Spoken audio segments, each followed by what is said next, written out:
So we're here at XVENTURE Extreme Duty Trailers. This, in my mind, is ground zero for trailers. This is the trailer I have. This is the trailer I bought almost 10 years ago. And when I look over my shoulder, it hasn't changed much, which is a sign of good engineering. Made by Should Industries. I'm here with Tim, who has helped me all the way along the way. Tim, how you doing? I'm doing great. Good. Great show. Yeah, so this is another one of those expedition opportunities. If you're coming here looking for a trailer, you're gonna see a lot of people that try to make all things for all people. The thing I can tell you about this company is it's solid. They leave it to you to bring the components that you want, but the core is the trailer and its capabilities.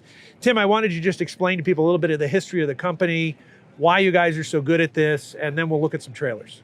Shutt Industries started about 20 years ago and started by Jim Shutt, and he started by building military trailers. And just probably shortly after that, they got into building trailers to go behind the Humvee. It's called the M1101, the M1102. They're all aluminum trailers, and they're designed to haul up to about 4,000 pounds of gear for the military, everything from generators to just cargo to ammunition.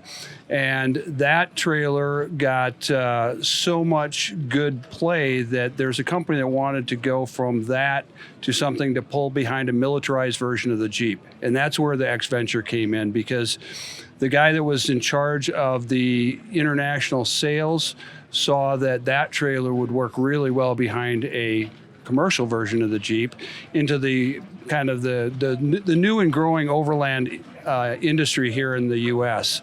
So it started as just a basic cargo trailer, no power, no water, no nothing. It was just to haul gear, and it has gone from there to now include water systems, propane systems, electrical systems, roof racks, and basically be able to do whatever you want to do with your trailer. So I've been using mine. I cook in it. It's got a side table. We're going to take a quick walk around of this thing. But I remember seeing videos when I was looking at buying this of the trailer running over an IED or something like that, blowing up and landing back on its feet. Now, I haven't had a chance to do that while I've been out there, but I've done similar things by bouncing it around. It basically can go wherever the vehicle goes. Isn't that right? That's what the design is. Yeah, they're really, if your Jeep or your Tacoma, whatever you're driving, if it can go there, if your vehicle can go there, the trailer will stay behind you. And that's actually our tagline, behind you all the way. So let's take a look at this one. This is the XV2, which is the one I have. Let's just do a quick walk around if we can on what the features are and how they work. Okay, well, it's got an elevating rack, so this is up about 6 inches from the normal height for travel height, so you can bring it down to keep the tent awning lower during travel. And then this is a galley table. It's an aluminum construction with stainless steel skin over the top. Slides into the side of the trailer, and then when you want to pull it out and store it, it stores in a rack right underneath the Rhino rack. So it's very convenient, only weighs about 20 pounds. We use a Cook Partner stove, 22-inch stove for doing your cooking. There, like I said, there's a 22-gallon water tank that sits right above the axle. That's plumbed into a water heater that's in the bed, and then we have the faucet and sink tub here for doing your dishes, or filling your pot for cooking your spaghetti or whatever you're going to have when you're here. Now in the back here is where the hot water heater is as well, right? That's correct, yeah. So the water heater's in the back of the bed. You can fit a full-size ATV in the bed of this trailer, and there's a aluminum shroud around the water heater to protect it from hauling gear in here. Because the nice thing about the XVENTURE is you can load it with all your camping gear, or you can put a full-size ATV in here. You can put a ton of bricks from Home Depot, whatever you need to put in here. It's got a Line-X-coated bed, Line-X-coated steps and fenders, and the front box is also Line-X-coated. One thing I also love is the electrical system, which we're going to look at in the front, runs not only the down lighting and whatever batteries or things you want to do to power your kitchen, but it's also built into the back of the trailer. So there's lighting back in here, there's Anderson plugs back in here, there's even a 12 volt in the back of the trailer so you can power something else. And I remember you telling me when I bought this that even the tailgate is super strong. Like, what's the strength of what you can put on the tailgate? Yeah, the tailgate, the first show that I ever went to, the guy that actually is our international sales rep, Mike, he said this tailgate can support 2,000 pounds. And I'm like, dude, the GVW, the trailer is only 3,500. How can the tailgate support 2,000?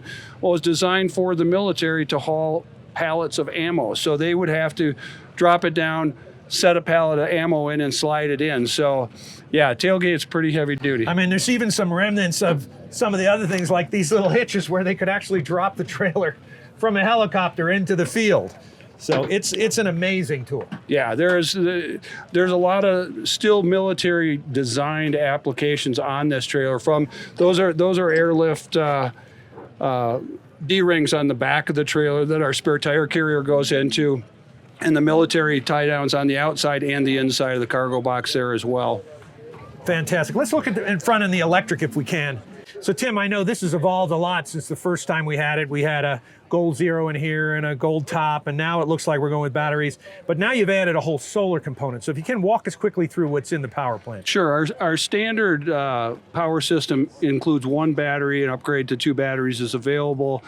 And then you see the switch system to control our lighting, our water pump, and then compressor. If you add a compressor in here, it has a ZAMP solar controller that allows you to basically plug in any solar panel to keep your batteries charged. There's also a NOCO brand shore charge unit that's a marine grade shore charge unit. So basically anytime you're not using the trailer, keep it plugged in and it will keep your batteries maintained and charged up. What do we put in the other 2 sections here? Okay, the center section is really just for cargo, 2 5-gallon jerry cans will fit in there. That's usually what I do if I'm going someplace where I'm going to need extra water.